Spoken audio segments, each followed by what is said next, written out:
ಅಖಿಲಾಂಡ ಕೋಟಿ ಬ್ರಹ್ಮಾಂಡ ನಾಯಕ ರಾಜಾದಿರಾಜ ಯೋಗಿರಾಜ ಪರಬ್ರಹ್ಮ ಶ್ರೀ ಸಚ್ಚಿದಾನಂದ ಸದ್ಗುರು ಸಾಯಿನಾಥ್ ಮಹಾರಾಜ್ ಕಿ ಜೈ. ಗುರುವಿನ ಅನುಗ್ರಹಗಳು ಯಾವ ರೀತಿ ಇರ್ತವೆ ಅಂತ ಹೇಳಿದ್ರೆ, ಅದನ್ನ ಅನುಭವಿಸಿದವರಿಗೆ ಮಾತ್ರ ಅದರ ಅರಿವಾಗ್ತಾ ಹೋಗುತ್ತೆ. ಅವರ ಹತ್ರ ಅವರು ಎಷ್ಟು ಸ್ಮರಣೀಯವಾಗಿ ಪ್ರಾರ್ಥನೆ ಮಾಡ್ತಾರೋ, ಎಷ್ಟು ನಿಷ್ಕಲ್ಮಶ ಭಾವದಿಂದ ಅವರನ್ನ ಅನುಸರಿಸ್ತಾ ಹೋಗ್ತಾರೋ, ಅಷ್ಟೇ ಗುರುವಿನ ಅನುಗ್ರಹಗಳು, ಆಶೀರ್ವಾದಗಳು, ಅವರ ಪವಾಡಗಳು, ಚಮತ್ಕಾರಗಳು ಅವರ ಅರಿವಿಗೆ ಬರ್ತಾ ಹೋಗ್ತವೆ ಸ್ನೇಹಿತರೆ. ಭಕ್ತರ ಅನುಭವಗಳನ್ನನುಸರಿಸಿ ಗುರುವೆಂತಹ ಮಹಿಮಾನ್ವಿತರೆಂಬುದನ್ನ ಸ್ಮರಣೆಗೈಯುವುದೇ ಗುರುಸ್ತುತಿ. ಬಾಬಾರವರು ಬೇವಿನ ಮರದಡಿ ಇರುವಾಗ ಅವರಿಗೆ ಯಾವುದೊಂದು ಮತದ ಚಿಹ್ನೆಯೂ ಇರಲಿಲ್ಲ. ಆದರೆ ಭಕ್ತರು ಅವರನ್ನ ಮಸೀದಿಯಲ್ಲಿರಿಸಿದ ತರುವಾಯ ಅವರು ಮುಸಲ್ಮಾನರೆಂಬ ಸಂಕೋಚ ಭಾವವು ಕೆಲವರಿಗುಂಟಾಯಿತು. ಅಂತೆಯೇ ಬಾಬಾರವರು ಅದರಿಂದ ತಪ್ಪಿಸಿಕೊಳ್ಳಲು ಎಣಿಸಲಿಲ್ಲ. ಅದನ್ನ ಇಂದಿನ ಸಮಾಜದಲ್ಲಿಯ ಮತದ್ವೇಷವನ್ನ ತೊಲಗಿಸಲೆಂಬ ಭಗವದಾಜ್ಞೆಯಾಗಿ ಸ್ವೀಕರಿಸಿದರೆನಿಸುತ್ತದೆ. ಸಹನೆಯಿಂದಲೂ ಮತ್ತು ನಿಷ್ಠೆಯಿಂದಲೂ ಅದನ್ನೇ ಅನುಸರಿಸಿದರು. ಬೇರೆ ದಾರಿ ಇಲ್ಲದಾಗ ಅವರ ಲೀಲೆಗಳೇ ಪರಿಷ್ಕಾರಗಳಾದವು ಸ್ನೇಹಿತರೆ, ಈ ಲೀಲೆಗಳಿಗೆಲ್ಲ ರಂಗಸ್ಥಳ ವೇದಿಕೆಯಾದ ಆ ಶಿಥಿಲವಾದ ಮಸೀದಿಯು ಕಿರಿದಾದ 2 ಕೋಣೆಗಳಿಗಿಂತಲೂ ಹೆಚ್ಚೇನು ದೊಡ್ಡದಾಗಿರಲಿಲ್ಲ. ಮಸೀದಿಯಲ್ಲಿಯ ನೆಲದಲ್ಲಿ ಮೊಣಕಾಲುವರೆಗೂ ಗುಂಡಿಗಳಿದ್ದವು. ಅದರೊಳು ಈಶಾನ್ಯ ಮೂಲೆಯಲ್ಲಿ ಕೆಲವೊಂದು ಗೋಣಿ ಚೀಲದ ಮೇಲೆ ಬಾಬಾರವರು ಆಸೀನರಾಗಿರ್ತಿದ್ರು. ಅವರ ಎದುರು ಆಗ್ನೇಯ ದಿಕ್ಕಿನಲ್ಲಿ ಅವರು ದುನಿ ಬಾಬಾರವರು ನಿರಂತರ ಅಗ್ನಿಹೋತ್ರವನ್ನ ನಿರ್ವಹಿಸ್ತಾ ಇದ್ರು ಸ್ನೇಹಿತರೆ. ಅದು ಕೂಡ ತನ್ನನ್ನ ನಂಬಿದ ಭಕ್ತರ ಸಮಸ್ಯೆಗಳನ್ನ, ದುಃಖಗಳನ್ನ, ಪಾಪಗಳನ್ನ ನಿರಂತರವಾಗಿ ಸುಡ್ತಾ ಇದ್ರು ದುನಿಯ ಮುಂದೆ ಕುಳಿತು. ಅಂದ್ರೆ ಅವರು ಬಾಬಾರವರು ನಿರಂತರ ಅಗ್ನಿಹೋತ್ರವನ್ನ ನಮ್ಮ ಒಳಿತಿಗಾಗಿ ಸದಾ ಮಾಡ್ತಾ ಇದ್ರು ಸ್ನೇಹಿತರೆ. ಬಾಬಾ ಸದಾ ದುನಿಯ ಮುಂದೆ ಕುಳಿತು ತದೇಕ ಚಿತ್ತವಾಗಿ ದುನಿಯನ್ನೇ ನೋಡ್ತಾ ಇದ್ರು. ಅಂದ್ರೆ ತನ್ನ ಭಕ್ತರ ಪಾಪಗಳನ್ನ, ಕಷ್ಟ ದುಃಖಗಳನ್ನ ಈ ರೀತಿಯಾಗಿ ನಾನು ಸುಟ್ಟು ಅವರಿಗೆ ಸಂತೋಷವನ್ನ ಕೊಡುವುದನ್ನ ಕಣ್ತುಂಬಿಕೊಳ್ತಾ ಇದ್ರು. ಹಾಗೆ ತಾವು ಕುಳಿತುಕೊಳ್ತಾ ಇರುವ ಪಶ್ಚಿಮ ಭಾಗದಲ್ಲಿ ಅವರು ಸದಾ 2 ನೀರು ತುಂಬಿದ ಕೊಡಗಳನ್ನ ಇಟ್ಕೊಳ್ತಾ ಇದ್ರು. ಹಾಗೆ ಪಕ್ಕದಲ್ಲಿ ಇದ್ದ ಗೂಡಿನಲ್ಲಿ ತಾವು ಸೇದುವ ಚಿಲಿಮೆಗಳನ್ನ, ಕೊಳವೆಗಳನ್ನ ಇರಿಸ್ತಾ ಇದ್ರು. ಅವರಿಗೆ ಬಲಭಾಗದಲ್ಲಿ ಒಂದು ಬೀಸುವ ಕಲ್ಲು ಕೂಡ ಇರ್ತಿತ್ತು. ಅದು ಅವರು ಸದಾ ಅದರಲ್ಲಿ ಗೋಧಿಯನ್ನ ಸಹ ಬೀಸ್ತಾ ಇದ್ರು. ಅಂದ್ರೆ ಭಕ್ತರ ಕಷ್ಟಗಳನ್ನ, ದುಃಖಗಳನ್ನ ಅದರಲ್ಲಿ ಹಾಕಿ ಬೀಸ್ತಾ ಇದ್ರು. ಹಾಗೆ ಊರಿಗೆ ಬರುವ ಸಮಸ್ಯೆಗಳನ್ನ ಸಹ ಈ ಬೀಸುವಿಕೆಯ ಒಂದು ಪ್ರಕ್ರಿಯೆಯಿಂದ ಹೊರದೂಡ್ತಾ ಇದ್ರು ಸ್ನೇಹಿತರೆ. ಬಾಬಾ ಮಸೀದಿಯ ಮುಂಭಾಗದಲ್ಲಿ ಎದುರಾಗಿ ಒಂದು ತುಳಸಿಯ ಬೃಂದಾವನವನ್ನ ಸ್ಥಾಪಿಸಿದ್ರು. ಶ್ರೀ ಸಾಯಿನಾಥರು ಕಳುಹಿಸುವ ಪ್ರಸಾದವನ್ನ ಮತಭೇದಗಳೆಣಿಸದೆ ಎಲ್ಲಾ ಭಕ್ತರು ಸ್ವೀಕರಿಸುತ್ತಿದ್ರು. ಮತ ಸಾಮರಸ್ಯಕ್ಕೆ ರಂಗವೇದಿಕೆಯಾದ ಮಸೀದಿಗೆ ಬಾಬಾ ದ್ವಾರಕಾಮಾಯಿ ಎಂದು ನಾಮಕರಣಗೈದರು.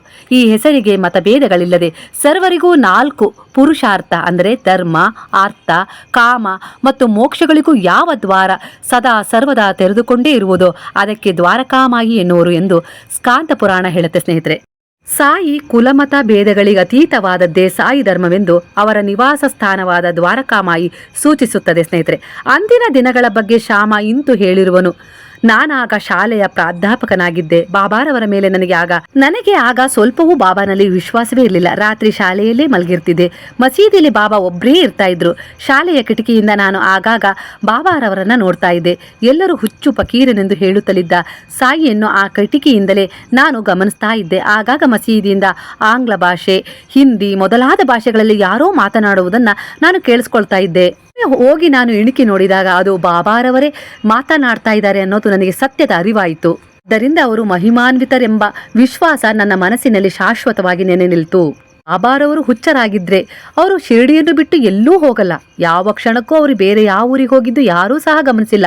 ಆದರೂ ಕೂಡ ಕುಳಿತಲ್ಲಿ ಎಲ್ಲ ಜ್ಞಾನವನ್ನ ಬಲ್ಲವರಾಗಿದ್ದಾರೆ. ಎಲ್ಲರ ವಿಚಾರಗಳನ್ನ ಓದ್ತಾ ಇದ್ದಾರೆ, ಎಲ್ಲರ ಮನಸ್ಥಿತಿಗಳನ್ನ ಓದ್ತಾ ಇದ್ದಾರೆ, ಅವರ ಸಮಸ್ಯೆಗಳಿಗೆ ಪರಿಹಾರ ಕೊಡ್ತಾ ಇದ್ದಾರೆ.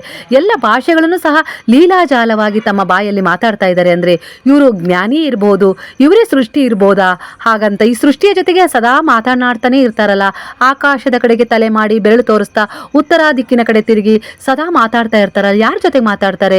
ಹಾಗಾದ್ರೆ ಇವರು ನಿಜವಾಗ್ಲೂ ದೇವರಾ ಅಂತೇಳಿ ಈ ಎಲ್ಲ ಪ್ರಶ್ನೆಗಳಿಗೆ ಉತ್ತರ ನನಗೆ ಸಿಕ್ಬಿಟ್ಟಿತ್ತು. ಬಾಬಾ ಶಾಶ್ವತ ಸುಖ ಅಂತ ಹೇಳಿ ನಾನು ಅರ್ತಿದ್ದೆ. ಹಾಗಾಗಿ ನಾನು ಶಾಶ್ವತವಾಗಿ ಬಾಬಾರೊಡೆಗೆ ನಿಂತಿದ್ದೆ ಭರವಸೆಯಿಂದ ಅಂತೇಳಿ ಶ್ಯಾಮ ಅವರು ಒಪ್ಕೊಳ್ತಾರೆ ಸ್ನೇಹಿತರೆ. ಬಾಬಾರವರ ಲೀಲೆ ಭಾರತದೆಲ್ಲೆಡೆ, ಅದರಲ್ಲೂ ವಿಶೇಷವಾಗಿ ಮಹಾರಾಷ್ಟ್ರದಲ್ಲಿ ಸಾಯಿ ಬಾಬಾರವರ ಸಾವಿರಾರು ಮಂದಿರಗಳಿವೆ ಸ್ನೇಹಿತರೆ. ಮುಂಬೈನ ಮಾತುಂಗಾ ಪ್ರದೇಶದಲ್ಲಿರುವ ಕಬೂತರ್ ಖಾನಾದ ಪಕ್ಕದಲ್ಲಿರುವ ಸಾಯಿಬಾಬಾ ಮಂದಿರವು ವಿಶೇಷ ಆಧ್ಯಾತ್ಮಿಕ ತರಂಗ ಅಥವಾ ಕಂಪನದಿಂದ ತುಂಬಿದ್ದು, ಇಲ್ಲಿ ಬಾಬಾರವರ ಇರುವಿಕೆಯನ್ನ ಹಲವಾರು ಭಕ್ತರು ಸ್ವತಃ ಅನುಭವಿಸಿದಾರಂತೆ ಸ್ನೇಹಿತರೆ. ಅನುಭವವನ್ನ ಸಹ ಇಲ್ಲಿ ಅವರು ಹಂಚಿಕೊಳ್ತಾ ಇದ್ದಾರೆ. ಒಂದು ಗುರುವಾರ ಬೆಳಗಿನ ಸಮಯದಲ್ಲಿ ಯಶವಂತ್ ಕರ್ಪಡೆ ಮತ್ತು ಅವರ ತಾಯಿಯವರು ಬಾಬಾರವರಿಗೆ ಪ್ರಣಾಮಗಳನ್ನು ಸಲ್ಲಿಸುವ ಸಲುವಾಗಿ ಮಂದಿರಕ್ಕೆ ಹೋಗಿರ್ತಾರಂತೆ. ಯಶವಂತ್ ಕಾಲಿಗೆ ಶೂ ಧರಿಸಿದ್ದರಿಂದ ಮಂದಿರದ ಹೊರಗಡೆಯೇ ನಿಂತ್ಕೊಂಡು ಕಾಯ್ತಾ ಇರ್ತಾರೆ ಅವರ ಅಮ್ಮ ಬರಲಿಕ್ಕೆ. ಯಶವಂತ್ ಅವರ ತಾಯಿಯವರು ಬಾಬಾರವರಿಗೆ ಅರ್ಪಿಸಲು ತಟ್ಟೆಯ ತುಂಬ ಹೂವು ಹಣ್ಣುಗಳನ್ನು ಖರೀದಿಸಿ ಉದ್ದನೆಯ ದರ್ಶನದ ಸಾಲಿನಲ್ಲಿ ಸೇರಿಕೊಳ್ತಾರೆ. ದರ್ಶನದ ಸಾಲು ಉದ್ದವಾಗಿರುವ ಕಾರಣ ತಾಯಿಯವರು ದರ್ಶನ ಮಾಡಿ ಹೊರಬರಲು ಬಹಳ ಸಮಯ ಹಿಡಿಯುತ್ತೆ ಅಂತ ಹೇಳಿ ಅವರು ಯಶವಂತ್ ಅವರು ತಿಳ್ಕೊಂಡು ಹೊರಗಿನಿಂದಲೇ ಅವರು ಕೂಡ ಬಾಬಾನಿಗೆ ಪ್ರಾರ್ಥನೆಯನ್ನು ಸಲ್ಲಿಸಿ, ಹಾಗೆ ಸಲ್ಲಿಸಿದವರೇ ಮಂದಿರದ ಸ್ವಲ್ಪ ದೂರದಲ್ಲಿ ಹೋಗಿ ಒಂದು ಮರದ ನೆರಳಿನಲ್ಲಿ ನಿಂತ್ಕೊಳ್ತಾರೆ. ಆ ಭಲಾ ಕರೇಗ ತೇರ ಎಂಬ ಧ್ವನಿಯು ಯಶವಂತ್ರವರಿಗೆ ಕೇಳಿಸುತ್ತಂತೆ. ಅಂದರೆ ದೇವರು ನಿನಗೆ ಒಳ್ಳೇದು ಮಾಡ್ತಾನೆ ಅನ್ನೋದು ಇದರ ಅರ್ಥ ಆಗಿದೆ ಸ್ನೇಹಿತರೆ. ಯಶವಂತ್ ಆಶ್ಚರ್ಯಚಕಿತರಾಗಿ ಸುತ್ತಲೂ ನೋಡ್ಕೊಳ್ತಾರಂತೆ. ಆದರೆ ಅವರ ಕಣ್ಣಿಗೆ ಅಲ್ಲಿ ಯಾರೂ ಸಹ ಕಾಣಲ್ಲಂತೆ. ಯಶವಂತ್ ಅವರು ಪುನಃ ತಮ್ಮ ಕೈ ಜೋಡಿಸಿ ಅಲ್ಲಿಂದಲೇ ಬಾಬಾರವರಿಗೆ ಮತ್ತೊಮ್ಮೆ ಪ್ರಾರ್ಥನೆ ಮಾಡ್ತಾರಂತೆ. ಯಾಕೋ ಏನೋ ಮನಸ್ಸಿನಲ್ಲಿ ನಾನು ಕೇಳಿಸ್ಕೊಳ್ತಾ ಇರೋ ಧ್ವನಿಯು ಮಂದಿರದಿಂದ ಬರ್ತಾ ಇದೆ ಅಂತ ಹೇಳಿ ಅವರಿಗೆ ಅನಿಸುತ್ತಂತೆ. ನಂತರ ಅವರು ಮನಸ್ಸಿನಲ್ಲೇ ಬಾಬಾರವರ ನಾಮಸ್ಮರಣೆ ಮಾಡ್ತಾ ಮಂದಿರದ ಒಳಗಡೆ ಹೋಗ್ತಾರಂತೆ. ಹಾಗೆ ಒಳಗಡೆ ಹೋದವರೇ ಒಂದೆಡೆ ಕುಳಿತುಕೊಂಡು ಬಿಡ್ತಾರಂತೆ. ಬಾಬಾರವರ ವಿಗ್ರಹವನ್ನೇ ದಿಟ್ಟಿಸಿ ನೋಡಲು ಪ್ರಾರಂಭಿಸ್ತಾರಂತೆ. ಹೀಗೆ 5 ನಿಮಿಷ ಕಳೆಯುತ್ತೆ. ನಂತರ ಯಶವಂತರವರಿಗೆ ಬಾಬಾರವರ ವಿಗ್ರಹವಿದ್ದ ಸ್ಥಳದಲ್ಲಿ ಸ್ವತಃ ಬಾಬಾರವರೇ ಜೀವಂತವಾಗಿ ಕುಳಿತುಕೊಂಡು ಇವರನ್ನ ನಗ್ತಾ ನಗ್ತಾ ಆಶೀರ್ವಾದ ಮಾಡೋ ರೀತಿಯಲ್ಲಿ ಅವರಿಗೆ ಅನುಭವ ಆಗತ್ತಂತೆ ಸ್ನೇಹಿತರೆ. ಅವರು ಸತ್ಯವಾಗ್ಲೂ ಅವರನ್ನ ಸ್ಪರ್ಶ ಮಾಡಿದರೆ ಬಾಬಾರವರನ್ನೇ ಮುಟ್ಟಿದ ಹಾಗೆ ಆಯ್ತಂತೆ ಸ್ನೇಹಿತರೆ. ಆ ರೀತಿಯ ಅನುಭವ ಆಗಿತ್ತಂತೆ. ಬಾಬಾರವರನ್ನ ನೋಡ್ತಾ ನೋಡ್ತಾ ಇರಬೇಕಾದ್ರೆ ಬಾಬಾರವರು ನಿನ್ನ ನಾನು ಪ್ರಾರ್ಥನೆಯನ್ನು ಸ್ವೀಕರಿಸಿದ್ದೀನಿ ಅಂತ ಹೇಳಿ ತಲೆ ಅಲ್ಲಾಡಿಸಿ ಹೇಳಿದ ಹಾಗೆ ಅವರಿಗೆ ಅನುಭವ ಆಯ್ತಂತೆ. ಇದನ್ನು ಅವ್ರ ಜೀವನದಲ್ಲಿ ಯಾವತ್ತೂ ಸಹ ಮರೀಲೇ ಇಲ್ಲಂತೆ ಸ್ನೇಹಿತರೆ. ನನ್ನ ಕನಸಲ್ಲ, ಇದೇ ನನ್ನ ವಾಸ್ತವ ಅಂತ ಹೇಳಿ ಅವ್ರು ಅರ್ಥ ಮಾಡ್ಕೊಂಡ್ರಂತೆ. ಶೂ ಬಿಚ್ಚಿ ಒಳಗೆ ಹೋಗಬೇಕು ಅಂತ ಹೇಳಿ ಸ್ವಲ್ಪ ಹಿಂಜರಿದೆ. ಆದರೆ ಬಾಬಾನೇ ನಾನಿದ್ದ ಜಾಗದಲ್ಲಿ ಬಂದು ನನ್ನನ್ನು ಕರೆಸ್ಕೊಂಡು ಮತ್ತೆ ಸಂಪೂರ್ಣವಾಗಿ ಅವರು ದರ್ಶನ ಕೊಟ್ಬಿಟ್ರಲ್ಲ, ಎಷ್ಟು ಕರುಣಾಮಯಿ, ದಯಾಮಯಿ, ಪ್ರೇಮಮಯಿ ನನ್ನ ಬಾಬಾ ಅಂತೇಳಿ ಅವರು ಬಹಳ ಕಣ್ಣೀರಿಟ್ಟು ಬಾಬಾನ ಹತ್ರ ಕ್ಷಮೆಯನ್ನು ಯಾಚಿಸಿದ್ರಂತೆ. ತಪ್ಪನ್ನು ಕ್ಷಮಿಸ್ಬಿಡು, ಇನ್ನೆಂದೂ ನಾನು ಈ ರೀತಿ ತಪ್ಪು ಮಾಡೋದಿಲ್ಲ ಅಂತ ಹೇಳಿ. ನಡೆದ ಮೇಲಂತೂ ಅವರು ಬಾಬಾರವರ ದೇವಸ್ಥಾನಕ್ಕೆ ಆಗಾಗ ಬರ್ತಾನೆ ಇದ್ರಂತೆ ಸ್ನೇಹಿತರೆ. ಅಲ್ಲದೆ ಮೊದಲು ಕಾರಲ್ಲಿ ತಿರುಗಾಡುವಾಗಲೆಲ್ಲ ಬಾಬಾ ಕಾರ್ನಲ್ಲೇ ಕುಳಿತುಕೊಂಡು ಇದ್ದಾರೆ ಅನ್ನುವ ಅನುಭೂತಿ ಆಗ್ತಾ ಇತ್ತಂತೆ. ಎಲ್ಲಾದರೂ ನಿಂತ್ಕೊಂಡಾಗ ಹಿಂದೆ ನಿಂತ್ಕೊಳ್ತಾ ಇದ್ದಾರೆ ಅಂತ ಹೇಳಿ ಅನಿಸ್ಲಿಕ್ಕೆ ಶುರುವಾಯ್ತಂತೆ. ಕಾರಲ್ಲಿ ಬಾಬಾ ಕುಳಿತಿದ್ದಾರೆ ಅಂತ ಹೇಳಿ ಅನುಭವ ಪಟ್ಟಾಗಲೆಲ್ಲ ಆ ಕಾರ್ನಲ್ಲಿ ಒಂದು ಸುಗಂಧವಾದ ಪರಿಮಳ ಆವರಿಸ್ತಿತ್ತಂತೆ ಸ್ನೇಹಿತರೆ. ಇದರಿಂದ ಅವರಿಗೆ ನಿಜವಾಗ್ಲೂ ಬಾಬಾ ನನ್ನ ಕಾರಲ್ಲೇ ಕುಳಿತಿದ್ದಾರೆ, ಅಂದರೆ ನನ್ನ ಜೊತೆಗಿದ್ದಾರೆ, ನನ್ನನ್ನು ಅವರು ಹಿಂಬಾಲಿಸ್ತಾ ಇದ್ದಾರೆ ಅನ್ನೋ ಅರಿವು ಅವರಿಗೆ ಮೂಡ್ತಂತೆ ಸ್ನೇಹಿತರೆ. ಒಂದು ಸಂದರ್ಭದಲ್ಲಿ ಅವರು ಮಂದಿರಕ್ಕೆ ಹೋದಾಗ ಬಾಬಾರವರು ಇವರ ಮೇಲೆ ಉದಿಯನ್ನ ಚೆಲ್ಲಿದನ್ನ ಕಾಣ್ತಾರಂತೆ. ಒಮ್ಮೆ ಬಾಬಾರವರು ಇವರ ಪಕ್ಕದಲ್ಲೇ ಇರುವಂತೆ ಭಾಸವೂ ಕೂಡ ಆಗತ್ತಂತೆ. ಹಾಗೆ ಸ್ವಲ್ಪ ಹೊತ್ತಿನಲ್ಲೇ ಅವರು ಮಂದಿರದ ಒಳಗೆ ಓಡಾಡ್ತಾ ಇರೋ ಹಾಗೂ ಸಹ ಇವರಿಗೆ ಆಗಾಗ ಕಾಣಿಸ್ತಾ ಇದ್ರಂತೆ ಸ್ನೇಹಿತರೆ. ಒಮ್ಮೆ ಯಶವಂತ್ ಅವರ ಮಗಳು ಹೊರಗಡೆಯಲ್ಲಿದ್ದ ಮಂದಿರದ ಮಹಾದ್ವಾರದಲ್ಲಿ ನಿಂತ್ಕೊಂಡಿರ್ತಾಳಂತೆ. ಅವಳು ಮುಂದೆ ಅಂದರೆ ತಮ್ಮ ಹೊಲವನ್ನು ಯಾರೋ ಸಹ ಅಕ್ರಮದಿಂದ ಆಕ್ರಮಿಸ್ಕೊಂಡಿರ್ತಾರಂತೆ ಸ್ನೇಹಿತರೆ. ಅದ್ರ ಬಗ್ಗೆ ಅವಳ ಮಗಳು ಬಾಬಾನಲ್ಲಿ ಪ್ರಾರ್ಥನೆ ಮಾಡ್ಕೊಳ್ತಾ ಇರ್ತಾಳಂತೆ. ಬಾಬಾ, ನಾವು ಬೆಳೆ ಬೆಳೆದಿದ್ವಿ ನಮ್ಮ ಜಮೀನಲ್ಲಿ, ಅದನ್ನು ಯಾರೋ ಏನೋ ವಶಪಡಿಸ್ಕೊಂಡಿದ್ದಾರೆ, ನಂದು ಅಂತ ಹೇಳಿ ಹೇಳ್ತಾ ಇದ್ದಾರೆ, ನಮ್ಗೇನು ಮಾಡಬೇಕು ಅಂತ ಗೊತ್ತಾಗ್ತಾ ಇಲ್ಲ ಬಾಬಾ, ಇದಕ್ಕೆ ಪರಿಹಾರ ನೀನೇ ಕೊಡಬೇಕು ಅಂತ ಹೇಳಿ ಅವಳು ಪ್ರಾರ್ಥನೆ ಮಾಡ್ತಾ ಇದ್ಲಂತೆ. ಅವಳಿಗೆ ಇದ್ದಕ್ಕಿದ್ದ ಹಾಗೆ, ಮಗಳೇ ಈಗ ನೀನು ಹೋಗು, ಅಲ್ಲ ನಿನ್ನ ಮನದ ಬಯಕೆಯನ್ನು ಈಡೇರಿಸ್ತಾರೆ ಅಂತ ಹೇಳಿ ಅವರಿಗೆ ಹೇಳಿದಂತೆ ಅನಿಸ್ತಂತೆ ಅವಳಿಗೆ. ಅವಳು ಸುತ್ತಮುತ್ತ ನೋಡ್ತಾಳಂತೆ, ಅಲ್ಲಿ ಯಾರೂ ಇರಲಿಲ್ಲಂತೆ. ಆದರೆ ಸುತ್ತಮುತ್ತ ನೋಡಿ ಮೂರ್ತಿಯನ್ನು ನೋಡಿದಾಗ ಬಾಬಾ ನಗ್ತಾ ಇರೋ ಹಾಗೆ ಅವಳಿಗೆ ಕಾಣಿಸ್ತಂತೆ. ಆದರೂ ಅವಳು ಅನುಮಾನ ಪಡ್ಕೊಂಡೆ, ಯಾಕೆ ಈ ರೀತಿ ಹೇಳಿದರು, ಹೋಗು ನೀನು ಅಂತ ಹೇಳಿದ್ರಲ್ಲ, ಚಿಂತೆ ಮಾಡಬೇಡ ಅಂತ ಹೇಳಿದ್ದಾರೆ ಅಂದಮೇಲೆ ಬಾಬಾನೇ ಹೇಳಿದ್ದದು ನನಗೆ ಸ್ಪಷ್ಟವಾಗಿ ಕೇಳಿಸಿದೆ ಅಂತ ಹೇಳಿ ಅವಳು ಕೂಡ ನಂಬಿಕೆಯಿಂದ ಹೊರಟು ಹೋಗ್ತಾಳಂತೆ. ಈ ಘಟನೆಯಾದ ಕೆಲವು ದಿನಗಳ ನಂತರ ಅಕ್ರಮವಾಗಿ ಇವರ ಹೊಲವನ್ನು ಯಾರು ಜಪ್ತಿ ಮಾಡ್ಕೊಂಡಿರ್ತಾರಲ್ಲ ಕಿಡಿಗೇಡಿಗಳು, ಅವರೇ ಯಾವುದೇ ತೊಂದರೆ ಇಲ್ಲದೆ ನಮ್ಮದು ತಪ್ಪಾಯಿತು, ನಿಮ್ಮ ಜಮೀನನ್ನು ನೀವು ವಾಪಸ್ ತಗೊಳ್ರಿ, ಅದರಲ್ಲಿ ಹೊಲದಲ್ಲಿ ಬೆಳೆದಿರೋ ಫಸಲು ಕೂಡ ನಿಮ್ಮದೇ, ನೀವೇ ಕಟಾವು ಮಾಡ್ಕೊಳ್ರಿ ಅಂತ ಹೇಳಿ ಅವರಿಗೆ ಕೊಟ್ಟು ಹೋಗ್ತಾರಂತೆ ಸ್ನೇಹಿತರೆ. ಬಾಬಾರವರ ಪವಾಡಗಳು, ಲೀಲೆಗಳು ಅಂದರೆ ಇವೇ ಸ್ನೇಹಿತರೆ. ಅಂದರೆ ಈಗಾಗಲೇ ನಾವು ಬಾಬಾ ನಡಿಗೆ ಹೋಗ್ತಾ ಇದ್ದೀವಿ ಅಂದಾಗ ಕೆಲವರು ಹೇಳ್ತಾರೆ, ನಾನು ಬಹಳ ವರ್ಷಗಳಿಂದ ಬಾಬಾನ ಪೂಜೆ ಮಾಡ್ತಾ ಇದ್ದೆ, ಬಹಳ ವರ್ಷಗಳಿಂದ ಬಾಬಾನ ಮೂರ್ತಿ ನಮ್ಮ ಮನೇಲಿದೆ, ಆದರೂ ಕೂಡ ಏನೋ ಕೈ ಮುಗಿಬೇಕು, ಬಾಬಾನ ಮಂದಿರಕ್ಕೆ ಕಂಡಾಗ ಹೋಗಬೇಕು, ಇಲ್ಲ ಅವ್ರು ನಾನು ಹೋಗೋ ದಾರಿಯಲ್ಲಿ ಬಾಬಾನ ಮಂದಿರ ಕಂಡಾಗ ನಾನು ಕೈ ಮುಗಿತಿದ್ದೆ, ಇಷ್ಟೇ ಮಾಡ್ತಿದ್ದೆ, ಅಷ್ಟು ವಿಶೇಷವಾಗಿ ನಾನು ಬಾಬಾನಲ್ಲಿ ಏನು ವಿಶ್ವಾಸ ಇಟ್ಟಿರಲಿಲ್ಲ, ದೇವರು ಅನ್ನೋ ಒಂದು ಅರ್ಥದಲ್ಲಿ ನಾನು ಕೈ ಮುಗಿತಿದ್ದೆ. ಆದರೆ ಈಗ ನನ್ನ ಜೀವನದಲ್ಲಿ ಹೇಗಾಗ್ತಾ ಇದೆ ಅಂದರೆ ಬಾಬಾ ನನ್ನ ಜೊತೆಲೇ ಇದ್ದಾರೆ ಅಂತ ಅನಿಸ್ಲಿಕ್ಕೆ ಶುರುವಾಗಿದೆ. ನಾವು ಏನು ಮೂರ್ತಿಗಳನ್ನು ತೆಗೆದುಕೊಂಡು ಹೋಗಿ ಮಂದಿರದಲ್ಲಿ ಇಡದೆ ಎಲ್ಲೋ ಒಂದು ಶೋಕೇಸಲ್ಲಿ ಇಟ್ಟು ಶೋ ಪೀಸ್ ಥರ ಇಟ್ಟಿದ್ವಿ. ಹಾಗೆ ಬಾಬಾನ ಫೋಟೋಗಳನ್ನು ಸಹ ನಾವು ಶೋಕೇಸಲ್ಲಿ ಇಟ್ಟಿದ್ವಿ. ಹಾಗೆ ಬಾಬಾನ ಯಾವುದೇ ಒಂದು ಪ್ರಸಾದ ಸಿಕ್ಕಾಗೂ ಕೂಡ ನಾವು ಅಷ್ಟಾಗಿ ಅದ್ರ ಬಗ್ಗೆ ಚಿಂತೆ ಮಾಡ್ಕೊಳ್ತಿರ್ಲಿಲ್ಲ, ಅಂದರೆ ಒಂದು ಸಂತೋಷ ಪಡ್ತಾ ಇರಲಿಲ್ಲ, ಏನೋ ಕೊಟ್ಟಿದ್ದಾರೆ ಅಂತೇಳಿ ಸ್ವೀಕರಿಸ್ತಿದ್ವಿ, ಇಷ್ಟೇ ಮಾಡ್ತಿದ್ವಿ. ಈಗ ಹಾಗಲ್ಲ. ಈಗ ನಮ್ಮ ಜೀವನದಲ್ಲಿ ಅದ್ಭುತವಾದ ಬದಲಾವಣೆಗಳೇ ಆಗಿವೆ. ನಾವು ಇವಾಗ ಬಾಬಾನ ಯಾವ ರೀತಿ ಅಗಾಧವಾಗಿ ನಂಬಿದ್ದೀವಿ ಅಂದರೆ, ನಾವು ಮೊದಲೇ ಮಾಡಿದ ತಪ್ಪನ್ನು, ಅಂದರೆ ಬಾಬಾ ನಿನ್ನ ನಿನ್ನ ಸ್ಥಾನ ಇದಲ್ಲ, ನಿನ್ನ ಸ್ಥಾನ ನಮ್ಮ ದೇವರ ಕೋಣೆ, ದೇವರ ಮಂದಿರ, ನಮ್ಮ ಮನದ ಮಂದಿರ ಅಂತ ಹೇಳಿ ನಾವೀಗ ಅರ್ಥಕೊಂಡು ಬಾಬಾರವರನ್ನ ನಿಷ್ಕಲ್ಮಷಾಭಾವದ ಭಕ್ತಿಯಲ್ಲಿ ಅಂದರೆ ನಮ್ಮ ಮನದಲ್ಲಿ ಇಟ್ಕೊಂಡಿದ್ದೀವಿ, ನಮ್ಮ ದೇವರ ಮಂದಿರದಲ್ಲಿಟ್ಟು ಅವರೇ ಸಾಕ್ಷಾತ್ ಸೃಷ್ಟಿ, ಅವರು ಎಲ್ಲವೂ ಅವರೇ, ಬ್ರಹ್ಮಾಂಡವೂ ಅವರೇ ಅಂತೇಳಿ ನಾವೀಗ ಅವರನ್ನು ಪೂಜೆ ಮಾಡಲಿಕ್ಕೆ ನಿಂತಿದ್ದೀವಿ. ಅಷ್ಟೊಂದು ಪರಿವರ್ತನೆ ಬಾಬಾ ಕೊಟ್ಟಿದ್ದಾರೆ ಅಂತ ಎಷ್ಟೋ ಜನ ಹೇಳ್ತಾ ಇದ್ದಾರೆ ಸ್ನೇಹಿತರೆ. ಅದು ಆಗ್ತಾ ಇರೋದು ಹಾಗೆ ಕೂಡ. ಹೇಗಪ್ಪ ಅಂದರೆ ನಾವೀಗ ಯಾವಾಗಲೂ ಬಾಬನಂತ ಒಂದು ಪ್ರಾರ್ಥನೆ ಮಾಡಿರ್ತೀವಿ, ಕೈ ಮುಗಿದಿರ್ತೀವಿ, ಪ್ರಾರ್ಥಿಸಿರ್ತೀವಿ, ಅದು ಬಿಟ್ಟು ಹೋಗಿರ್ತೀವಿ. 8 ವರ್ಷ ಆಗಿದೆ, 9 ವರ್ಷ ಆಗಿದೆ, ಇಲ್ಲ 5 ವರ್ಷ ಆಗಿದೆ, ಇಲ್ಲ ಒಬ್ಬರೊಂದು 20 ವರ್ಷನೇ ಆಗಿದೆ. ಈಗ ಮತ್ತೊಮ್ಮೆ ನಾವು ಬಾಬನಡೆಗೆ ಸಾಕ್ತಾ ಇದ್ದೀವಿ ಅಂದರೆ ಖಂಡಿತ ಬಾಬಾ, ನಾನು ಒಮ್ಮೆ ನಿನ್ನ ಜೀವನದಲ್ಲಿ ಬಂದೆ, ಆಗ ನೀನು ನನ್ನನ್ನು ಅರ್ಥ ಮಾಡ್ಕೊಳ್ಳಿಲ್ಲ, ನನ್ನನ್ನು ಶೋ ಪೀಸ್ ಹಾಕ್ಸಿದೆ.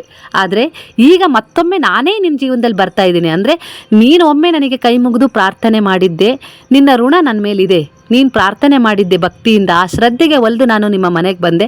ಆದರೆ ನೀನು ನನ್ನನ್ನು ಗುರುತಿಸಿದೆ, ನನ್ನನ್ನು ಶೋ ಪೀಸನ್ನಾಗಿ ಮಾಡಿದೆ. ಆದರೆ ಈಗ ನಾನು ನಿನ್ನ ಜೀವನದಲ್ಲಿ ಈ ಸಂದೇಶಗಳ ಮೂಲಕ ಮರಳಿ ಬಂದಿದ್ದೀನಿ ಅಂದಮೇಲೆ ನೀನು ಈಗ ನನ್ನನ್ನು ಅಗಾಧವಾಗಿ ನಂಬಲಿಕ್ಕೆ ಶುರು ಮಾಡಿದೆಯಾ, ನನ್ನಿಂದ ನೀನು ಒಳಿತನ್ನು ಕಾಣಲಿಕ್ಕೆ ಶುರು ಮಾಡಿದೆಯಾ ಅಂದರೆ ಅದು ನನ್ನದೇ ಸ್ವತಃ ಇಚ್ಛೆಯಾಗಿದೆ. ನಿನ್ನ ಇಚ್ಛೆಯಿಂದ ನಾನು ನಿನ್ನ ಜೀವನದಲ್ಲಿ ಬಂದಿಲ್ಲ. ನೀನು ನನಗೆ ಶ್ರದ್ಧೆಯಿಂದ ಕೈ ಮುಗಿದ ಋಣ ನನ್ನ ಮೇಲಿದೆ. ನನ್ನ ಮಕ್ಕಳ ಇಚ್ಛೆಗಳನ್ನು ಪೂರ್ಣಗೊಳಿಸೋದೇ ಒಂದೊಮ್ಮೆ ನೀನು ನನ್ನನ್ನು ಆರಾಧಿಸಿದ್ದೆ, ನನ್ನನ್ನು ಪೂಜಿಸಿದ್ದೆ, ನನಗೆ ಕೈ ಮುಗಿದು ಪ್ರಾರ್ಥನೆಯನ್ನು ನೀನು ಇಟ್ಟಿದ್ದೆ ಅಂದಮೇಲೆ ಅದನ್ನು ಪೂರ್ಣಗೊಳಿಸುವ ಸಂದರ್ಭ ಸಮಯ ಈಗ ಬಂದಿದೆ. ಅದಕ್ಕೋಸ್ಕರ ಈಗ ನಾನೇ ನಿನ್ನ ಮನೆಯ ಬಾಗಿಲವರೆಗೂ ಈ ಸಂದೇಶಗಳ ಮೂಲಕ, ಮಾರ್ಗದರ್ಶನಗಳ ಮೂಲಕ ಬಂದಿದ್ದೀನಿ. ಮತ್ತೊಮ್ಮೆ ನಿನಗೆ ಅವಕಾಶಗಳನ್ನು ಕೊಟ್ಟಿದ್ದೀನಿ. ಬಾ ನನ್ನೆಡೆಗೆ, ನಿನ್ನ ಎಲ್ಲ ಸಮಸ್ಯೆಗಳನ್ನು ನಾನು ದೂರ ಮಾಡ್ತೀನಿ. ನನ್ನ 11 ವಚನಗಳ ಮೂಲಕ ನಾನು ಸಚೇತನಾಗಿದ್ದೀನಿ. ಎಂತಹ ಕರ್ಮಗಳೇ ಇರಲಿ, ಎಂತಹ ಪಾಪಗಳೇ ಇರಲಿ, ಅವನ್ನ ಕ್ಷಮಿಸ್ತೀನಿ.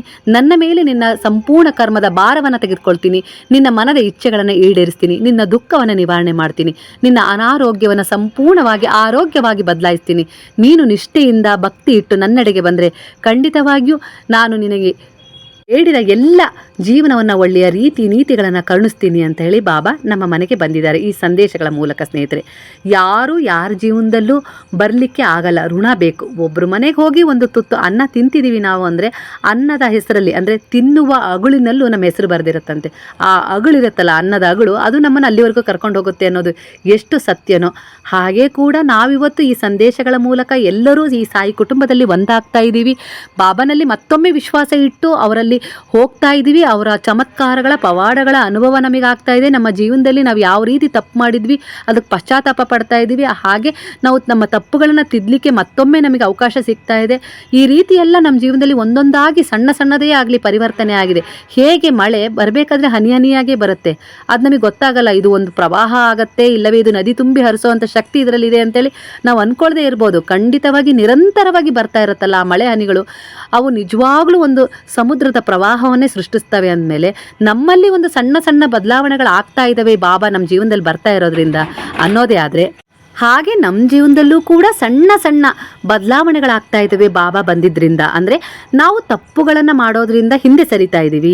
ಇಲ್ಲ, ನಮ್ಮ ಜೀವನದಲ್ಲಿ ಈ ತಪ್ಪು ಯಾಕಾಯಿತು, ಈ ಸಮಸ್ಯೆಗೆ ಕಾರಣ ಏನು ಅಂತೇಳಿ ಅದರ ಮೂಲ ತಿಳಿದುಕೊಳ್ಳೋ ಪ್ರಯತ್ನ ನಾವು ಮಾಡ್ತಾ ಇದ್ದೀವಿ. ಹಾಗೆ ಬಾಬಾನ ಆಶೀರ್ವಾದ ನಮಗೆ ಸಿಗ್ತಾ ಇದೆ. ಬಾಬಾ ನಮ್ಮ ಜೊತೆಗಿರುವ ಅನುಭೂತಿಗಳು ನಮಗೆ ಆಗ್ತಾ ಇದ್ದಾವೆ. ಬಾಬಾನ ಪೂಜೆ ಮಾಡೋದ್ರಿಂದ ನಮ್ಮ ಮನಸ್ಸಿಗೆ ಸಂತೋಷ ಸಿಗ್ತಾ ಇದೆ. ಬಾಬಾನ ಪೂಜೆ ಮಾಡೋದ್ರಿಂದ ನಮಗೆ ಉಣ್ಣಲು ಕೊರತೆ ಇಲ್ದಂಗೆ ಆಗ್ತಾ ಇದೆ. ಹಾಗೆ ಕೂಡ ಬಾಬಾ ನಮ್ಮ ಜೀವನದಲ್ಲಿ ಬರ್ತಾ ಇದ್ದಾರೆ ಅಂತ ಅಂದ ತಕ್ಷಣವೇ ನಮ್ಮ ಜೀವನದಲ್ಲಿ ಏನೋ ಏರುಪೇರುಗಳು ಆಗ್ತಾ ಇದ್ದಾವೆ. ಹಾಗೆ ಅವೆಲ್ಲ ಸರಿಯಾಗೋ ಲಕ್ಷಣಗಳನ್ನು ಕಾಣ್ತಾ ಇದ್ದಾವೆ. ಹಾಗೆ ಅದು ಏನೇ ಆದರೂ, ಕೆಟ್ಟದ್ದೇ ಆಗಲಿ ಒಳ್ಳೆಯದೇ ಆಗಲಿ, ಅದು ಎಲ್ಲದೂ ಸರಿ ಆಗುತ್ತೆ ಅನ್ನೋ ಒಂದು ದೃಢವಾದ ನಂಬಿಕೆ ವಿಶ್ವಾಸ ನಮ್ಮಲ್ಲಿ ಮೂಡ್ತಾ ಇದೆ ಅಂದರೆ ಖಂಡಿತ ಮತ್ತೊಮ್ಮೆ ಬಾಬಾ ಈ ಸಂದೇಶಗಳ ಮೂಲಕ ಮಾರ್ಗದರ್ಶನ ಮಾಡ್ತಾ ಇದ್ದಾರೆ. ನಾನು ನಿಮ್ಮ ಜೊತೆಗೇ ಇದ್ದೀನಿ. ನೀನು ಯಾವಾಗೋ ಹಿಂದೆ ಬಂದು ನನಗೆ ಕೈ ಮುಗಿದಿದ್ದೆ, ಯಾವಾಗೋ ಸ್ಮರಿಸಿದ್ದೆ, ಯಾವಾಗೋ ನನ್ನ ಶಿರ್ಡಿಗೆ ಬಂದಿದ್ದೆ ನಿಜ ಮಗಳೇ. ಆದರೆ ನಾನೀಗ ನಿನ್ನ ಮನೆ ಬಾಗಿಲಿಗೆ ಬರ್ತಾ ಇದ್ದೀನಿ ಅಂದರೆ ನಿನ್ನ ಉದ್ಧಾರ ಆಗೋ ಸಮಯ ಬಂದಿದೆ. ನಿನ್ನ ಎಲ್ಲ ದುಃಖಗಳು ಪರಿಹಾರ ಆಗೋ ಸಮಯ ಬಂದಿದೆ. ನಿನ್ನ ಕಷ್ಟಗಳು ಖಂಡಿತವಾಗಿಯೂ ದೂರ ಆಗ್ತವೆ. ನಾನಿದ್ದೀನಿ ನಿನ್ನ ಜೊತೆಗೆ ಅನ್ನೋ ಭಾಸವನ್ನು ನಮಗೆ ಮೂಡಿಸ್ಲಿಕ್ಕೋಸ್ಕರನೇ ಈ ಸಂದೇಶಗಳ ಮೂಲಕ ಬಾಬಾ ಮತ್ತೊಮ್ಮೆ ನಮ್ಮ ಮನೆಗೆ ಬಂದಿದ್ದಾರೆ ಸ್ನೇಹಿತರೆ. ಇಲ್ಲದೆ ಯಾವುದನ್ನು ನಾವು ಮಾಡೋಕ್ಕಾಗಲ್ಲ, ಯಾವುದನ್ನು ಕೇಳೋಕ್ಕ ಜೊತೆಗೂ ಮಾತಾಡಲಿಕ್ಕೆ ಆಗಲ್ಲ ಅನ್ನೋದು ಎಷ್ಟು ಸತ್ಯನೋ, ಕೆಟ್ಟದಾಗೋದು ಅಷ್ಟೇ ಸತ್ಯ, ಹಾಗೆ ಒಳ್ಳೆಯದಾಗೋದು ಅಷ್ಟೇ ಸತ್ಯ. ಈ ಭೂಮಿಯಲ್ಲಿ ಸಮಪ್ರಮಾಣವಾಗಿ ಇವೆಲ್ಲ ಇರೋದ್ರಿಂದನೇ ನಾವು ಪುಣ್ಯದ ಒಂದು ಫಲದಿಂದ ಇನ್ನೂ ನಮ್ಮ ಜೀವನ ನಡೀತಾ ಇದೆ. ನಾವು ಒಬ್ಬ ಮನುಷ್ಯ ಅಂತ ನಾವು ಆದಮೇಲೆ ನಮ್ಮಲ್ಲಿ ಹಲವು ಕೆಟ್ಟ ಗುಣಗಳು ಇರ್ತವೆ, ಹಲವು ಒಳ್ಳೆಯ ಗುಣಗಳು ಇರ್ತವೆ. ಆದರೆ ನಾವು ಕೆಟ್ಟ ಗುಣಗಳನ್ನು ನಶಿಸಿ ಹೋಗುವಂತೆ ಮಾಡ್ಕೊಳ್ಬೇಕು, ಒಳ್ಳೆಯ ಗುಣಗಳನ್ನು ವೃದ್ಧಿಸ್ತಾ ಹೋಗಬೇಕು. ಗುರುವೇ ನಮ್ಮ ಜೊತೆಗಿದ್ದಾರೆ. ಅವರು ಎಲ್ಲ ರೀತಿಯ ಸಮಸ್ಯೆಗಳನ್ನು ದುಃಖಗಳನ್ನು ದೂರ ಮಾಡ್ತಾರೆ ಸ್ನೇಹಿತರೆ. ಬಾಬಾನ ಲೀಲೆ ಎಷ್ಟರ ಮಟ್ಟಿಗೆ ಪವಾಡಗಳನ್ನು ಚಮತ್ಕಾರಗಳನ್ನು ಮಾಡ್ತಾ ಇದೆ ಅಂದರೆ ಅದನ್ನು ಅನುಭವಿಸಿದವರಿಗೆ ಅದರ ಲೀಲೆಗಳ ಬಗ್ಗೆ ಅವರಿಗೆ ಗೊತ್ತಾಗ್ತಾ ಇದೆ. ಹಿಂದೆ ನಾನು ಶಿರಡಿಗೆ ಹೋಗಿದ್ದೆ, ನನಗೆ ಅವಾಗ ಯಾವುದೇ ರೀತಿ ಅನುಭವ ಆಗಲಿಲ್ಲ. ನಾನು ಹೋದೆ, ನಮಸ್ಕಾರ ಮಾಡಿಕೊಂಡೇ ಬಂದೆ. ಹಿಂದೆ ನಾನು ಬಾಬಾನ ದೇವಸ್ಥಾನಕ್ಕೆ ಹೋಗ್ತಿದ್ದೆ, ಎಷ್ಟೊಂದು ಜನ ಸೇರಿದಾರಲ್ಲ ಅಂತೇಳಿ ಅಂದ್ಕೊಳ್ತಿದ್ದೆ, ನಾನು ನಮಸ್ಕಾರ ಮಾಡಿಕೊಂಡು ಬರ್ತಿದ್ದೆ, ಇವರು ದೇವರು ಅಂತೇಳಿ ನಮಸ್ಕಾರ ಮಾಡ್ಕೊಂಡು ಬರ್ತಿದ್ದೆ. ಆದರೆ ಈಗ ಹಾಗಲ್ಲ. ಈಗ ನಾನು ಬಾಬಾನೇ ಬೇಕು ಅಂತ ಹೇಳಿ ಹೋಗ್ತಾ ಇದ್ದೀನಿ. ಬಾಬಾನ ಹತ್ರ ನಾನು ಮಾತಾಡಬೇಕು ಅನ್ನೋ ಉದ್ದೇಶ ಇಟ್ಕೊಂಡು ಹೋಗ್ತಾ ಇದ್ದೀನಿ. ನಾನೀಗ ಬಾಬಾನಲ್ಲಿ ಸ್ವಂತ ನಿಜ ಸ್ವರೂಪವನ್ನೇ ನಾನು ಕಾಣ್ತಾ ಇದ್ದೀನಿ, ಏನೋ ಮನಃಶಾಂತಿಯನ್ನು ಪಡಿತಾ ಇದ್ದೀನಿ ಅನ್ನೋ ಅನುಭವ ನಿಮಗೆ ಮೂಡ್ತಾ ಇದೆ ಅಂದರೆ ಸ್ವತಃ ಬಾಬಾ ನಿಮ್ಮ ಜೊತೆಗೆ ನಿಂತಿದ್ರಿಂದನೇ ಈ ರೀತಿಯ ಅನುಭವಗಳು ನಿಮಗೆ ಆಗ್ತಾ ಇದ್ದೇವೆ. ಈಗ ಮತ್ತೆ ನಿಮ್ಮ ಮನಸ್ಸು ಶಿರಡಿಗೆ ಹೋಗಬೇಕು ಅಂತ ಹೇಳಿ ಪರಿತಪಿಸ್ತಾ ಇದೆ ಅಂದರೆ ಆಗ ಹೋಗಿದ್ರಿ ನೀವು, ಆಗ ಇಷ್ಟೊಂದು ಅವಿನಾಭಾವ ಸಂಬಂಧವನ್ನು ಒಳಗೊಳ್ಳದೆ ಹೋಗಿರ್ತೀರ. ಆದರೆ ಈಗ ನೀವೇನು ಹೋಗ್ತಾ ಇದ್ದೀರಲ್ಲ, ಇದು ನಿಮ್ಮ ನಿಜವಾದ ಭಕ್ತಿ ಶ್ರದ್ಧೆ ಏಕಾಗ್ರತೆಯಿಂದ ಹೋಗ್ತಾ ಇದ್ರಿ. ಈಗ ನಿಮಗೆ ನಿಜವಾದ ಬಾಬಾ ಅಂದ್ರೆ ಏನು, ನಿಜವಾದ ವಿಶ್ವಾಸ ಮೂಡಿದೆ ನಿಮ್ಮಲ್ಲೂ ಮತ್ತು ಭಕ್ತಿಯಲ್ಲೂ ಕೂಡ. ಈಗ ನೀವೇನು ಹೋಗ್ತಾ ಇದ್ದೀರಲ್ಲ, ಈಗ ಖಂಡಿತ ನೀವು ಬಾಬಾನಲ್ಲಿ ಹೋಗಿ ಬಾಬಾನ ಸಮಾಧಿಯ ಎದುರುಗಡೆ ಯಾವುದೇ ಪ್ರಾರ್ಥನೆ ಸಲ್ಲಿಸ್ರಿ ನಿಮ್ಮ ನಿಷ್ಕಲ್ಮಶ ಭಾವದ ಭಕ್ತಿಯಿಂದ, ಖಂಡಿತ ಅದು ಆ ಕ್ಷಣವೇ ನೆರವೇರಿಸ್ತಾರೆ. ಇದರಲ್ಲಿ ಅನುಮಾನವೇ ಬೇಡ ಸ್ನೇಹಿತರೆ.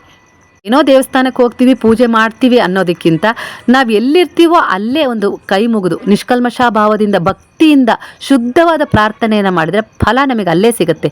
ಮಂದಿರಕ್ಕೆ ಹೋಗಲೇಬೇಕು ಅಂತ ಇಲ್ಲ.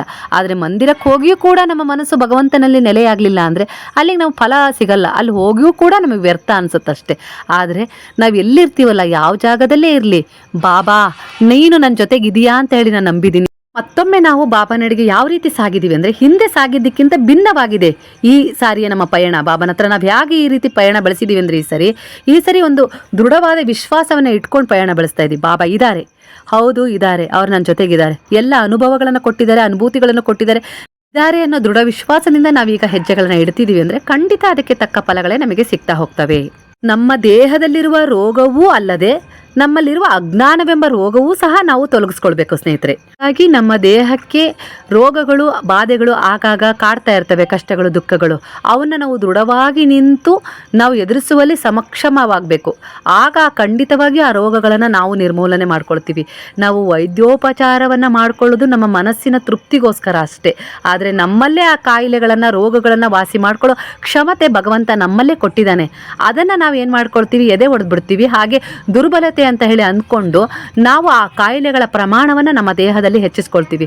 ಅದೇ ನಾವು ಭಗವಂತನಡಿಗೆ ದೃಢವಾದ ವಿಶ್ವಾಸ ಭಕ್ತಿ ಇಟ್ಟು ಶ್ರದ್ಧೆ ಇಟ್ಟು ಹೋದರೆ ಖಂಡಿತ ನಮ್ಮ ದೇಹಕ್ಕೆ ಒಡೆಯನಾದ, ನಮ್ಮ ಮನಸ್ಸಿಗೆ ಒಡೆಯನಾದ, ನಮ್ಮ ಆತ್ಮಕ್ಕೆ ಒಡೆಯನಾದ, ನಮ್ಮ ಆತ್ಮವೇ ಆದ ಭಗವಂತ ಖಂಡಿತ ನಮ್ಮ ದೇಹಕ್ಕಂಟಿರುವ ರೋಗಗಳನ್ನು ಸಹ ಪರಿಹಾರ ಮಾಡ್ತಾರೆ. ಈ ಸೃಷ್ಟಿಯೇ ಅವರಾಗಿದ್ದಾರೆ ಅಂದಮೇಲೆ ಅವರನ್ನೇ ನಾವು ನಂಬಿದ ಮೇಲೆ, ಅದಕ್ಕೆ ಬಾಬಾ ಹೇಳೋದು, ಕೇಳುವುದಾದರೆ ನನ್ನನ್ನೇ ಕೇಳಿಬಿಡು, ನಾನೇ ನಿನ್ನ ಜೊತೆಗಿದ್ಮೇಲೆ ಎಲ್ಲ ಸಮಸ್ಯೆಗಳು ಪರಿಹಾರ ಆದಾಗೆ ಅಲ್ವಾ.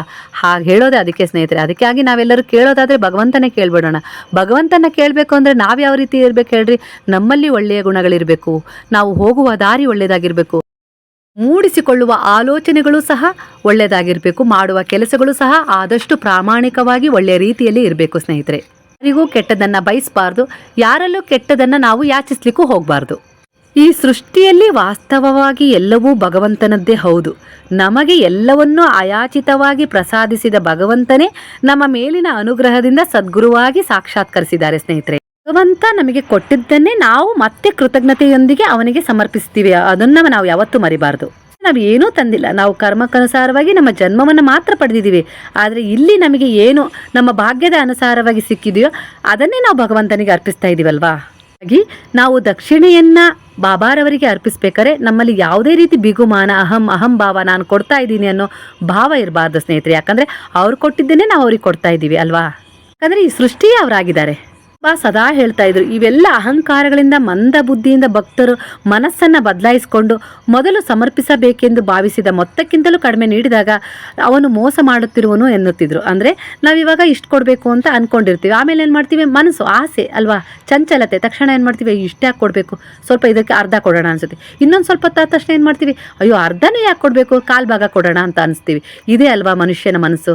ರೀತಿ ಮೋಸ ಮಾಡಬಾರ್ದು ಮನುಷ್ಯರು ಅಂತ ಹೇಳಿ ಬಾಬಾ ಸದಾ ಹೇಳ್ತಾ ಇದ್ರು ಸ್ನೇಹಿತರೆ. ಸರಳವಾಗಿ ಕ್ಷಣವಾದರೂ ನಿಮ್ಮ ಮನಸ್ಸನ್ನ ಇಂದ್ರಿಯಗಳನ್ನು ನಿಗ್ರಹಿಸಿ ಏಕಾಗ್ರತೆಯಿಂದ ಇರ್ರಿ ಅಂತ ಹೇಳ್ತಿದ್ರು. ಇದು ಬಲು ಕಷ್ಟ. ಎಲ್ಲ ನಾವು ನಮ್ಮ ಮನಸ್ಸನ್ನು ನಿಯಂತ್ರಣದಲ್ಲಿ ಇಟ್ಕೊಂಡು ಇರೋದು ಬಹಳ ಅಸಾಧ್ಯ ಇಲ್ಲ ಅಂತಲ್ಲ.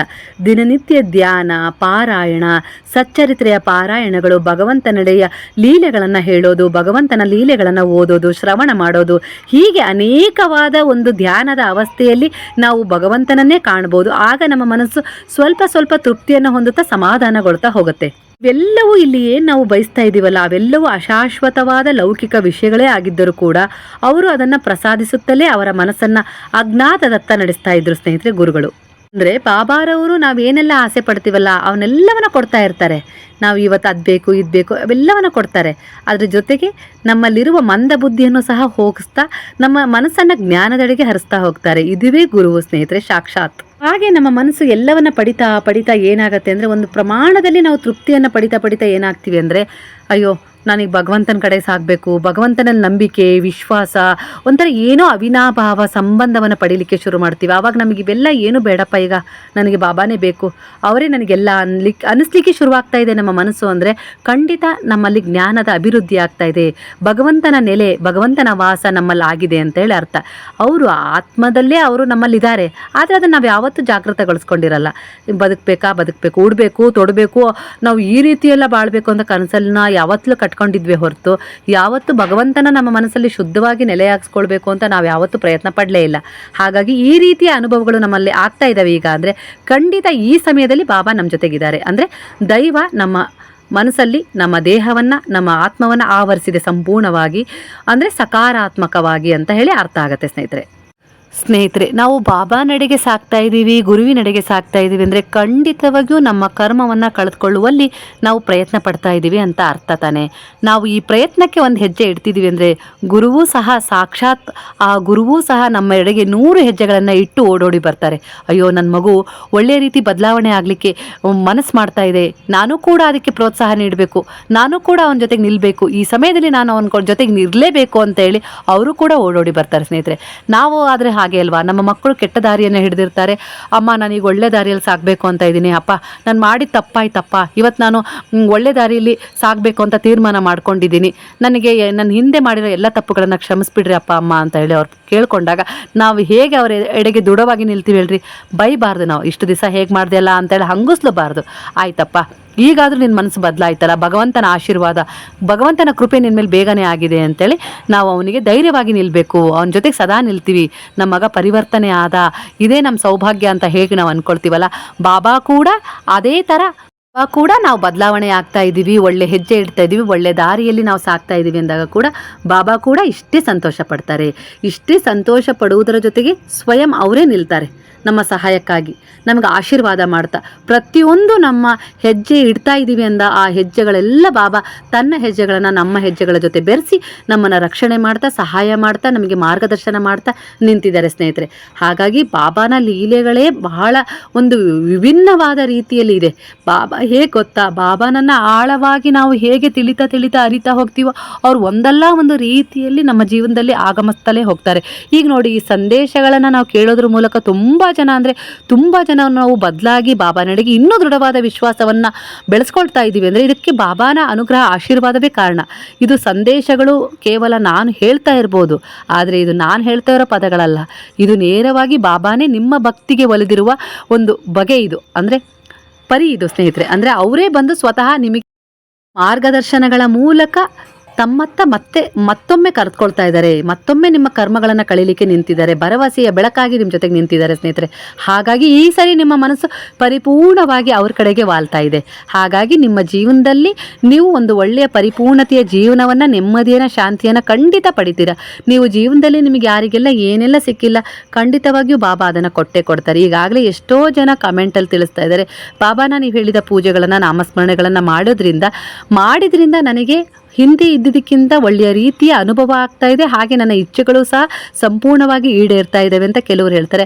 ಕೆಲವರು ನನಗೆ ತುಂಬ ಅತಿ ಆಯಿತು ಕಷ್ಟ ಒಮ್ಮೆ, ಆದರೆ ಈಗ ಅದರ ಅರಿವು ನನಗಾಯಿತು, ಅದು ಅತಿಯಾಗಿದ್ದು ನನ್ನ ಕಷ್ಟಗಳನ್ನು ಕಳೀಲಿಕ್ಕೆ ಆ ದಾರಿಗೆ ಹೋಗಬಾರ್ದು ಅಂತ ಹೇಳಿ ಬಾಬಾ ನನ್ನನ್ನು ತಡೆದು ಮತ್ತೆ ನನಗೊಂದು ಸರಿಯಾದ ದಾರಿ ತೋರಿಸಿದ್ರು ಅಂತ ಕೆಲವರು ಅಭಿಪ್ರಾಯ ಪಡ್ತಾ ಇದ್ದಾರೆ. ಕೆಲವರು ನಾನು ಬಾಬಾನ ಆವಾಗ ಇಷ್ಟು ಅರ್ಥ ಮಾಡ್ಕೊಂಡಿರಲಿಲ್ಲ, ಪೂಜಿಸ್ತಿದ್ರೆ, ಆದರೆ ನಾನು ಇಷ್ಟೆಲ್ಲ ಬಾಬಾನ ಬಗ್ಗೆ ತಿಳ್ಕೊಂಡಿರಲಿಲ್ಲ, ಆದರೆ ಈಗ ನಾನು ಅಗಾಧವಾಗಿ ತಿಳ್ಕೊಂಡು ಒಂದು ಬಾಬಾನಲ್ಲೇ ನನ್ನ ಜೊತೆಗಿದ್ದಾರೆ ಅನ್ನೋ ಭಾವವನ್ನು ಮೂಡಿಸ್ಕೊಳ್ತಾ ಇದ್ದೀನಿ, ಅದೇ ಪ್ರಕಾರ ಬಾಬಾ ನನ್ನ ಜೊತೆಗೆ ಇದ್ದು ನನಗೆ ಸೂಚನೆಗಳನ್ನು ಕೊಡ್ತಾ ಇದ್ದಾರೆ ಅಂತ ಹೇಳಿ ನನಗೆ ಅನಿಸ್ತಾ ಇದೆ, ಅನುಭೂತಿ ಆಗ್ತಾ ಇದೆ ಅಂತ ಕೆಲವರು ಹೇಳ್ಕೊಳ್ತಾ ಇದ್ದಾರೆ. ನಾನು ಬಾಬಾನ ಉದಿ ಪ್ರಸಾದವನ್ನ ತಗೊಳ್ತಾ ಇರೋದ್ರಿಂದ ನನ್ನ ಅನಾರೋಗ್ಯ ದೂರವಾಗಿ ನನಗೆ ಆರೋಗ್ಯ ಬರ್ತಾ ಇದೆ. ನಾನು ಮಾತ್ರೆಗಳನ್ನು ಸಹ ಸಂಪೂರ್ಣವಾಗಿ ನಿಲ್ಲಿಸಿದ್ದೀನಿ. ಆಗಿಲ್ಲದ ಆತ್ಮಬಲ, ಆತ್ಮಸ್ಥೈರ್ಯ ಈಗ ನನ್ನಲ್ಲಿ ಮೂಡ್ತಾ ಇದೆ, ಹೊಸ ಹುಮ್ಮಸ್ ಮೂಡ್ತಾ ಇದೆ, ಹೊಸದೊಂದು ಜೀವನ ನನಗೆ ಸಿಗುತ್ತೆ ಅನ್ನೋ ಅಭಿಪ್ರಾಯ ನನ್ನ ಮನಸ್ಸಲ್ಲಿ ದೃಢವಾಗ್ತಾ ಇದೆ. ಅಂದರೆ ಇದು ಗುರುವಿನ ಮಾರ್ಗದರ್ಶನ, ನನಗೆ ಬಾಬಾನ ಮಾರ್ಗದರ್ಶನ ಸಿಗ್ತಾ ಇದೆ ಅನ್ನೋದೇ ನನಗಿದಕ್ಕೆ ಕಾರಣ ಆಗಿದೆ ಅಂತ ಕೆಲವರು ಹೇಳ್ಕೊಳ್ತಾ ಇದ್ದಾರೆ. ಅನೇಕರ ಅಭಿಪ್ರಾಯಗಳು ಈ ರೀತಿಯಾಗಿ ಹೊರಹೊಮ್ತಾ ಇದ್ದಾವೆ ಅಂದರೆ ಖಂಡಿತ ಇದು ಬಾಬಾನ ಅನುಗ್ರಹ, ಆಶೀರ್ವಾದ. ನೀವೆಲ್ಲ ಗುರುವಿನತ್ತ ಸಾಕ್ತಾ ಇದ್ದೀರಿ ಅಂದರೆ ಗುರುವಿನ ಮಾರ್ಗದರ್ಶನ ಈ ಸಾರಿ ಮತ್ತೊಮ್ಮೆ ಮರಳಿ ನೀವು ಅವ್ರ ಹತ್ರ ಹೋಗ್ತೀವಿ, ಅವರು ಸಹ ಮತ್ತೊಮ್ಮೆ ನಿಮ್ಮನ್ನು ಅವ್ರ ಕಡೆ ಸೆಳ್ಕೊಳ್ತಾ ಇದ್ದಾರೆ ಅಂದರೆ ಖಂಡಿತ ಈ ಸಾರಿ ನೀವು ಜೀವನದಲ್ಲಿ ಏನೇನೆಲ್ಲ ಬಯಸ್ತಾ ಇದ್ದೀರಾ ಅವೆಲ್ಲವೂ ನಿಮಗೆ ಪರಿಪೂರ್ಣವಾಗಿ ಸಿಗ್ತವೆ. ಹಾಗಾಗಿ ಕೆಲವರು ಕೇಳಿದರು, ಬಾಬಾರ 9 ದೀಪಗಳ ಆರತಿಯನ್ನು ಹೇಗೆ ಮಾಡಬೇಕು ಅದ್ರ ಬಗ್ಗೆ ನಮಗೆ ತಿಳಿದಿಲ್ಲ ಅಂತ ಹೇಳಿದ್ರು. ಖಂಡಿತ ನಾನು ಬಾಬಾರ 9 ದೀಪಗಳ ಮಹತ್ವ ಹೇಗೆ ಬೆಳಗಬೇಕು, ಯಾಕೆ ಬೆಳಗಬೇಕು ಅನ್ನೋದು ನವವಿಧ ಭಕ್ತಿಗಳ ಸಂಕೇತ ಆಗಿ ಅದನ್ನು ಬೆಳಗಬೇಕು ಅಂತ ಹೇಳಿ ವಿಡಿಯೋ ಮಾಡಿದ್ದೀನಿ. ಖಂಡಿತವಾಗಿಯೂ 9 ದೀಪಗಳ ಆರತಿ ಇದೆಯಲ್ಲ ಅದು ಬಹಳ ಒಂದು ಮಹತ್ವ ಕೊಡುತ್ತೆ. ಹಾಗೆ 9 ನವವಿಧಗಳ ಭಕ್ತಿಯನ್ನು ನಿಮ್ಮ ಮನಸ್ಸಲ್ಲಿ ಶಾಶ್ವತವಾಗಿ ಮೂಡಿಸೋದ್ರ ಜೊತೆಗೆ ನಿಮ್ಮ ಸಂಕಷ್ಟಗಳನ್ನೆಲ್ಲ ಪರಿಹಾರ ಮಾಡುತ್ತೆ. ನೀವು 9 ದೀಪಗಳನ್ನು ಬೆಳಗೋ ಜ್ಯೋತಿ ಬಾಬಾನಲ್ಲಿ ಊರ್ಜಿತವಾಗ್ತವೆ ಅಂದರೆ ಆ ಜ್ಯೋತಿ ಸೀದಾ ಬಾಬಾನ ಹತ್ರನೇ ಹೋಗ್ತವೆ. ಖಂಡಿತ ನಿಮಗೆ ಫಲ ಸಿಕ್ಕೇ ಸಿಗುತ್ತೆ. ಆ ಬೆಳಕು, ನೀವು ಬೆಳಗೋ ಈ ಭಕ್ತಿಯ ಬೆಳಕಿದೆಯಲ್ಲ ಅದು ಹೋಗಿ ಬಾಬಾನಲ್ಲಿ ಸುತ್ತ ಪ್ರಕಾಶಮಾನವಾಗಿ ಬೆಳಕನ್ನು ಬೆಳಗಿಸುತ್ತೆ. ಆ ಬೆಳಕು ನಿಮ್ಮತ್ತ ಅವರು ತಿರುಗಿ ನೋಡೋ ಹಾಗೆ ಅನುಭೂತಿಗಳನ್ನು, ಅನುಭವಗಳನ್ನು, ಚಮತ್ಕಾರಗಳನ್ನು ಮಾಡಲಿಕ್ಕೆ ಕಾರಣವಾಗತ್ತೆ. ಅವರತ್ತ ನೋಡ್ದಾಗೆ ತಾನೇ ಅವ್ರು ನಮ್ಮನ್ನು ನೋಡ್ತಾ ಇದ್ದಾರೆ ಅನ್ನೋ ಅನುಭವ ನಮಗಾಗತ್ತೆ. ಹಾಗಾಗಿ ನಾವು ಈ ರೀತಿಯ ಭಕ್ತಿಯ ಭಾವದಿಂದ, ನಿಷ್ಕಲ್ಮಷ ಭಾವದ ಪ್ರಾರ್ಥನೆಯನ್ನು ಬಾಬಾನಿಗೆ ಸಲ್ಲಿಸೋದ್ರಿಂದ ಅವರು ನಮ್ಮ ಮೇಲೆ ಕರುಣೆ, ದಯೆ, ಪ್ರೀತಿ ತೋರಿಸ್ಲಿಕ್ಕೆ ಶುರು ಮಾಡ್ತಾರೆ. ಸ್ನೇಹಿತರೆ, ಕಷ್ಟಗಳು, ಸಮಸ್ಯೆಗಳು ಎಲ್ಲರಿಗೂ ಇದ್ದೇ ಇರ್ತವೆ. ಆದರೆ ಅದಕ್ಕೆ ಪರಿಹಾರ ನಮಗೆ ಸರಿಯಾಗಿ ಸಿಗ್ತಾ ಇರಲ್ಲ, ಅದಕ್ಕೆ ಮಾರ್ಗದರ್ಶನವೂ ನಮಗೆ ಸಿಗ್ತಾ ಇರಲ್ಲ. ನಾವು ಜನರ ಹತ್ರ ಎಷ್ಟೇ ಪರಿಹಾರಗಳನ್ನು, ಮಾರ್ಗದರ್ಶನವನ್ನು ಕೇಳ್ಕೊಂಡ್ರೂ ಸಹ ಅದಕ್ಕೆ ಫಲ ಸಿಗಲ್ಲ. ಜ್ಯೋತಿಷ್ಯಗಳ ಹತ್ರ ಹೋಗ್ಬೋದು, ಸಾವಿರಾರು ರೂಪಾಯಿ ಖರ್ಚು ಮಾಡ್ಕೊಳ್ಬೋದು, ಇಲ್ಲ ಅವ್ರ ಹತ್ರ ಇವ್ರ ಹತ್ರ ಹೋಗಿ ಅದಕ್ಕೆ ಹೋಮ ಹವನಗಳನ್ನು ಮಾಡಿಸ್ಬೋದು. ಅವೆಲ್ಲವನ್ನ ಬಿಟ್ಟು ನೀವು ಒಂದೇ ಒಂದು ನಿಷ್ಕಲ್ಮಷವಾದ ಭಕ್ತಿಯ ಪ್ರಾರ್ಥನೆಯನ್ನು, ಶುದ್ಧವಾದ ಮನಸ್ಸಿನ ಪ್ರಾರ್ಥನೆಯನ್ನು ಆ ಬಾಬಾನಿಗೆ ಸಲ್ಲಿಸಿದ್ದೇ ಆದರೆ ಆ ಗುರುವು ನಿಮ್ಮ ಜೊತೆಗೆ ನಿಲ್ತಾರೆ. ನೀವು ಯಾವುದೇ ರೀತಿ ಹಣ ಖರ್ಚು ಮಾಡಿರಿ, ಯಾವುದೇ ರೀತಿ ಹಣವನ್ನು ಕೊಡ್ರಿ ಅಂತ ಬಾಬಾ ಯಾವತ್ತೂ ಕೇಳಲ್ಲ. ಅವ್ರು ಕೇಳೋದು ಭಕ್ತಿ. ನಿಮ್ಮ ನಿಷ್ಕಲ್ಮಷ ಭಾವದ ಒಂದು ಭಕ್ತಿಯನ್ನು ನೀವು ಅರ್ಪಿಸಿದರೆ ಸಾಕು, ಖಂಡಿತ ನಿಮ್ಮ ಮನಸ್ಸಿನ ಎಲ್ಲ ಇಚ್ಛೆಗಳು ಈಡೇರ್ತವೆ. ಬಾಬಾ ಸದಾ ಹೇಳ್ತಿದ್ರು, ಯಾರು ನನಗೆ ಅರ್ಪಿಸಿದೆ ಒಂದು ಲೋಟನೂ ನೀರು ಕುಡಿಯಲ್ಲ, ಊಟನೂ ಮಾಡಲ್ಲ ಅಂತಾರೋ ಅಂಥವ್ರು ಕಂಡ್ರೆ ನನಗೆ ಬಹಳ ಪ್ರೀತಿ ಅಂತ. ಅಂದರೆ ನಾವು ಎಷ್ಟು ಅವಿನಾಭಾವ ಸಂಬಂಧವನ್ನು ಬೆಳೆಸ್ಕೊಂಡಿರ್ತೀವಲ್ರಿ. ಅಯ್ಯೋ ಇವತ್ತು ಬೆಳಗ್ಗೆ ಬೇಗನೆ ಹೇಳ್ಬೇಕು, ಬಾಬನ ಪೂಜೆ ಮಾಡಬೇಕು, ಅವರಿಗೊಂದು ಸಣ್ಣದಾಗಿ ಸಕ್ಕರೆನೋ ಕಡಲೆನೋ ನೈವೇದ್ಯ ಮಾಡಿ, ಒಂದು ಲೋಟ ನೀರನ್ನು ನೈವೇದ್ಯ ಮಾಡಿ ಆ ನೀರನ್ನು ನಾನು ಕುಡಿಬೇಕು ಅಂತೇಳಿ ನಾವು ಎಷ್ಟು ಒಂದು ಉತ್ಸಾಹದಿಂದ ಇರ್ತೀವಲ್ಲ, ಆ ಉತ್ಸಾಹವನ್ನು ಅವ್ರು ಗಮನಿಸ್ತಾರೆ. ಅಯ್ಯೋ ನನ್ನ ಬಗ್ಗೆ ನನ್ನ ಮಗಳು ಎಷ್ಟು ವಿಶ್ವಾಸ ಇಟ್ಕೊಂಡಾಳೆ, ಎಷ್ಟೊಂದು ಭಕ್ತಿ ಇಟ್ಕೊಂಡಿದ್ದಾಳೆ ಅಂತ ಹೇಳಿ ಅವರು ಸಹ ಕಾಯ್ತಾ ಇರ್ತಾರೆ. ದಿನನಿತ್ಯ ನೀವು ಬೆಳಗ್ಗೆ ಒಂದು ಲೋಟ ನೀರನ್ನು ನೈವೇದ್ಯ ಮಾಡೋದನ್ನು ಸಹ ಅವರು ಅಷ್ಟೇ ಕಾತುರದಿಂದ ಕಾಯ್ತಾ ಇರ್ತಾರೆ. ಅವರಿಗೆ ನೀರಿಗೆ ಕೊರತೆ ಇಲ್ಲ, ಸೃಷ್ಟಿಯವರು. ಆದರೆ ನಿಮ್ಮ ಭಕ್ತಿಗೆ ಕಾಯ್ತಾ ಇರ್ತಾರೆ. ನೀವು ಭಕ್ತಿಯಿಂದ ಅರ್ಪಿಸ್ತಾ ಇದ್ದೀರಲ್ಲ, ಆ ಭಕ್ತಿಗಾಗಿ ಅವ್ರು ಕಾಯ್ತಾ ಇರ್ತಾರೆ. ಹಾಗಾಗಿ ನಾವು ಕೊಡ್ತೀವಿ, ನಾವು ಹೆಚ್ಚಾಗಿ ಪೂಜಿಸ್ತೀವಿ, ಎಷ್ಟು ಗಂಟೆಗಳು ಪೂಜಿಸ್ತೀವಿ ಅನ್ನೋದು ಮುಖ್ಯ ಅಲ್ಲ. ನಾವು 1 ನಿಮಿಷ ಪೂಜೆ ಮಾಡಿದ್ರೂ ಪರವಾಗಿಲ್ಲ, 1 ತಾಸು ನಾಮಸ್ಮರಣೆ ಮಾಡಿದ್ರೂ ಪರವಾಗಿಲ್ಲ. ಅದರಲ್ಲಿ ಯಾವ ರೀತಿಯ ಭಕ್ತಿ ಭಾವ, ನಿಷ್ಕಲ್ಮಶತೆ, ಶುದ್ಧವಾದ ಮನಸ್ಥಿತಿ, ಒಂದು ದೃಢತೆ ನಿಂತಿರುತ್ತೋ ಅದು ಮುಖ್ಯ ಆಗುತ್ತೆ ಸ್ನೇಹಿತರೆ. ಹಾಗಾಗಿ ನಿಮ್ಮಲ್ಲಿ ಅಧಿಕವಾದ ದೃಢವಾದ ವಿಶ್ವಾಸವನ್ನು ಮೂಡಿಸ್ಕೊಳ್ಳೋದ್ರ ಜೊತೆಗೆ ನೀವು ಬಾಬಾನನ್ನ ಭಕ್ತಿ ಶ್ರದ್ಧೆಯಿಂದ ಪೂಜೆ ಮಾಡಿದ್ದೇ ಆದರೆ ಖಂಡಿತ ನಿಮ್ಮ ಮನಸ್ಸಿನ ಎಲ್ಲ ಇಚ್ಛೆಗಳು ಈಡೇರೋದ್ರಲ್ಲಿ ಸಂದೇಹವೇ ಇಲ್ಲ. ಬಾಬಾನ ಬಗ್ಗೆ ಹೇಳ್ತಾ ಹೋದರೆ ಅದಕ್ಕೆ ಅಂತ್ಯ ಅನ್ನೋದೇ ಇಲ್ಲ. ಹಾಗೆ ಅವಕ್ಕೆ ಪವಾಡಗಳಿಗಾಗಲಿ ಚಮತ್ಕಾರಗಳಿಗಾಗಲಿ ಅಂತ್ಯನೂ ಇಲ್ಲ ಸ್ನೇಹಿತರೆ. ಯಾಕಂದರೆ ಬಾಬಾನ ಸಂಬಂಧನೇ ಆ ಥರ. ಅವರನ್ನು ನಾವು ಯಾವ ರೀತಿಯಲ್ಲಿ ಕಾಣ ಬಯಸ್ತೀವೋ ಅದೇ ರೀತಿ ಅವ್ರು ಕಾಣಿಸ್ಲಿಕ್ಕೆ ಶುರುವಾಗ್ತಾರೆ. ಯಾವ ರೀತಿ ಅವರಿಂದ ನಾವು ಸಲಹೆಗಳನ್ನು ಕೇಳಲಿಕ್ಕೆ ಶುರು ಮಾಡ್ತೀವೋ ಅದೇ ರೀತಿಯ ಸಲಹೆಗಳನ್ನು ಬೆಳಗಿಂದ ಸಂಜೆ ಒಳಗೆ ಅವರು ನಮಗೆ ಮುಟ್ಟಿಸುವ ಪ್ರಯತ್ನವನ್ನು ಮಾಡ್ತಾರೆ. ಯಾವುದೋ ಒಂದು ವಿಚಾರದಲ್ಲಿ ಬಾಬಾ ನನಗೆ ಫಲ ಕೊಡಲಿಲ್ಲ ಅನ್ನೋದಾದರೆ ಅದರಲ್ಲಿ ಏನಾದರೂ ಒಂದು ಒಳ್ಳೆಯ ಉದ್ದೇಶ ಇದೆ ಅಂತೇಳಿ ನಾವು ಅಂದ್ಕೊಳ್ರಿ, ಖಂಡಿತವಾಗಿ ಅದು ಕೂಡ ನಮಗೆ ಮುಂದೆ ತಕ್ಷಣವೇ ತಿಳಿಸ್ಬಿಡ್ತಾರೆ ಬಾಬಾ. ಹೌದೌದು, ನನಗೆ ಅದು ಕೊಡ್ಲಿಲ್ಲದೆ ಒಳ್ಳೇದಾತ್ ಬಾಬಾ, ಅದರಿಂದ ಈ ತೊಂದರೆ ಆಗ್ತಿತ್ತು, ಅದಕ್ಕೆ ನೀವು ತಡೆದ್ರಿ. ಯಾಕಂದರೆ ಸರ್ವಾಂತರ್ಯಾಮಿ ಸೃಷ್ಟಿಯವರಾಗಿದ್ದಾರೆ ಅಂದರೆ ನಮ್ಮ ಮುಂದಿನ ಭವಿಷ್ಯಕ್ಕೆ ಅವ್ರು ಏನು ಕೊಡಬೇಕು ಅಂತೇಳಿ ಅವ್ರಿಗೆ ಗೊತ್ತಿರುತ್ತೆ. ನಾವು ಏನೂ ಮಾಡಬಾರ್ದು, ಪ್ರಾಮಾಣಿಕವಾಗಿ ನಾವು ಒಳ್ಳೆ ಪ್ರಯತ್ನ ಮಾಡ್ತಾ, ಭಕ್ತಿ ಇಟ್ಟು ನಾಮ ಜಪ ಮಾಡ್ತಾ ಒಳ್ಳೆ ರೀತಿಯಲ್ಲಿ ಸಾಕ್ತಾ ಹೋದರೆ ಖಂಡಿತ ಅದಕ್ಕೆ ಫಲ ಸಿಗುತ್ತೆ. ಇವರು ಹೇಳ್ತಾರೆ, ನಾವು ದುಡಿದ್ರೆ ಸಾಕು, ದುಡಿಯೋದ್ರಲ್ಲೇ ಎಲ್ಲ ಸುಖ ಇದೆ. ಈ ನಾಮಸ್ಮರಣೆ, ಪೂಜೆ, ಪುನಸ್ಕಾರಗಳಲ್ಲಿ ಅವೆಲ್ಲ ಮಾಡೋದ್ರಿಂದ ಸುಮ್ಮನೆ ಟೈಮ್ ವೇಸ್ಟ್ ಅಂತ ಎಷ್ಟೋ ಜನ ಹೇಳ್ತಾರೆ ಸ್ನೇಹಿತರೆ. ಖಂಡಿತ ಅದು ತಪ್ಪು. ನಾವು ದುಡಿಬೋದು, ಆದರೆ ಆ ದುಡಿಮೆ ಎಲ್ಲಿಂದ ಬರುತ್ತೆ ಅಲ್ವಾ? ಆ ದುಡಿಯೋಕ್ಕೆ ಶ್ರಮ ಎಲ್ಲಿಂದ ಬರುತ್ತೆ, ಶಕ್ತಿ ಎಲ್ಲಿಂದ ಬರುತ್ತೆ? ಹಾಗೆ ಆ ದುಡಿದ ದುಡ್ಡನ್ನು ನಾವು ಅಷ್ಟೇ ಒಂದು ಶ್ರದ್ಧೆಯಿಂದ ಆ ದುಡ್ಡನ್ನು ಅಷ್ಟೇ ಸಂತೋಷದಿಂದ, ನೆಮ್ಮದಿಯಿಂದ, ಶಾಂತಿಯಿಂದ ಸ್ವೀಕರಿಸ್ಲಿಕ್ಕೂ ಸಹ ನಮಗೆ ಭಗವಂತನ ಆಶೀರ್ವಾದ ಬೇಕೇ ಬೇಕು ಸ್ನೇಹಿತರೆ. ನಾವು ಎಷ್ಟೇ ದುಡಿಬೋದು, ಎಷ್ಟೇ ದುಡ್ಡನ್ನು ಗಳಿಸ್ಬೋದು, ಆದರೆ ಆ ದುಡ್ಡು ನಮಗೆ ಸಂತೋಷ ಕೊಡ್ತಾ ಇದೆಯಾ ಅಂತ ಹೇಳಿ ನಾವು ಅರಿವಿಗೆ ತಂದ್ಕೋಬೇಕು. ಒಂದೊಂದು ಸಾರಿ ಹೇಗಾಗತ್ತೆ ಅಂದರೆ, ತುಂಬ ದುಡ್ಡಿರುತ್ತೆ ನಮ್ಮ ಹತ್ರ, ದುಡ್ಡನ್ನ ಸಂಪಾದನೆ ಮಾಡಿಟ್ಟಿರ್ತೀವಿ. ಆದರೆ ನಮಗೇನೋ ಒಂದು ಸಮಸ್ಯೆ ಬಂದಾಗ ಖಂಡಿತ ಆ ದುಡ್ಡು ನಮಗೆ ಸಹಾಯ ಮಾಡೋದೇ ಇಲ್ಲ. ಯಾಕಂದರೆ ನಾವು ದುಡಿಯೋದ್ರಲ್ಲೇ ನಿರತವಾಗಿರ್ತೀವಿ ಹೊರತು ಪುಣ್ಯ ಗಳಿಸೋದ್ರಲ್ಲಿ ನಾವು ನಿರತವಾಗೇ ಇರಲ್ಲ. ಅದ್ರ ಜೊತೆಗೆ ನಾವು ಒಳ್ಳೊಳ್ಳೆ ಕೆಲಸಗಳನ್ನು ಮಾಡಬೇಕು. ಹಾಗೆ ಭಗವಂತನ ನಾಮಸ್ಮರಣೆ ಕೂಡ ನಮ್ಮಲ್ಲಿ ಜಾಗೃತಾವಸ್ಥೆಯಲ್ಲಿ ನಮ್ಮ ಆತ್ಮ ಅಭಿವೃದ್ಧಿಯನ್ನು ಮಾಡುತ್ತೆ. ನಾಮಸ್ಮರಣೆ ಅನ್ನೋದು ಭಗವಂತನ ಮಂತ್ರಗಳ ಒಂದು ಹೇಳ್ತೀವಲ್ಲ, ಅದರಲ್ಲಿ ಒಂದು ವೈಬ್ರೇಷನ್ ಇರುತ್ತೆ, ಒಂದು ಸಕಾರಾತ್ಮಕ ಒಂದು ಭಾವ ಇರುತ್ತೆ, ಊರ್ಜೆಗಳಿರ್ತವೆ, ಅವು ನಮ್ಮನ್ನು ಆವರಿಸ್ತವೆ. ಆಗ ನಮ್ಮ ದೇಹ ಮನಸ್ಸು ಗಟ್ಟಿಯಾಗ್ತಾ ಹೋಗುತ್ತೆ ಸ್ನೇಹಿತರೆ. ಹಣದಿಂದ ನಾವು ಏನನ್ನೂ ಪಡಿಲಿಕ್ಕೆ ಸಾಧ್ಯ ಇಲ್ಲ. ಹಣ ಅನಿವಾರ್ಯ ಜೀವನ ನಡೆಸಲಿಕ್ಕೆ, ಇಲ್ಲ ಅಂತಲ್ಲ, ಆದರೆ ಭಗವಂತನ ಆಶೀರ್ವಾದವೂ ಅಷ್ಟೇ ಬೇಕು. ಆ ಹಣವನ್ನು ನಮ್ಮ ಜೀವನದಲ್ಲಿ ನಾವು ಬಳಸ್ತೀವ? ಹಾಗಾದರೆ ನಾವು ಸಂಪಾದನೆ ಮಾಡಿದ್ದೀವಿ, ಅದು ನಾವೇ ಬಳಸಬೇಕು. ಅದರಿಂದ ನಾವೇ ಸ್ವಲ್ಪನಾದರೂ ಮಟ್ಟಿಗೆ ತೃಪ್ತಿ ಪಡಬೇಕು. ಅದು ಪುಣ್ಯವಾಗಿ ನಮಗೆ ಸಿಗಬೇಕು ಅಂದರೆ ನಾವು ಭಗವಂತನೆಡೆಗೆ ಸಾಗಲೇಬೇಕು. ಭಗವಂತನ ಆಶೀರ್ವಾದ ನಮಗೆ ಇರಲೇಬೇಕು. ನಾವು ಯಾವುದೋ ಒಂದು ಕರ್ಮಕ್ಕನುಸಾರವಾಗಿ ಸಮಸ್ಯೆಗಳಿಗೆ ಸಿಲುಕಾಕೊಂಡಾಗ ಹಣ ಉಪಯೋಗಕ್ಕೆ ಬರಲ್ಲ. ಆದರೆ ಭಗವಂತನಲ್ಲಿ ನಾವು ನಾಮಸ್ಮರಣೆ ಮಾಡಿ ಶುದ್ಧ ಭಾವದಿಂದ, ಭಕ್ತಿಯ ಭಾವದಿಂದ ಪೂಜೆ ಪುನಸ್ಕಾರಗಳನ್ನು, ವ್ರತಗಳನ್ನು ಮಾಡ್ತೀವಲ್ಲ, ಖಂಡಿತ ಆ ಪುಣ್ಯ ಬಂದು ಆ ಕ್ಷಣದಲ್ಲಿ ನಿಲ್ಲುತ್ತೆ ಸ್ನೇಹಿತರೆ, ಹಣ ಬಂದಿಲ್ಲಲ್ಲ. ಹಾಗಾಗಿ ಪುಣ್ಯನೂ ವೃದ್ಧಿ ಮಾಡಿ, ಅದರ ಜೊತೆಗೆ ನೀವು ಪ್ರಾಮಾಣಿಕವಾಗಿ ನಿಮ್ಮ ಕೆಲಸವನ್ನು ಮಾಡಿ.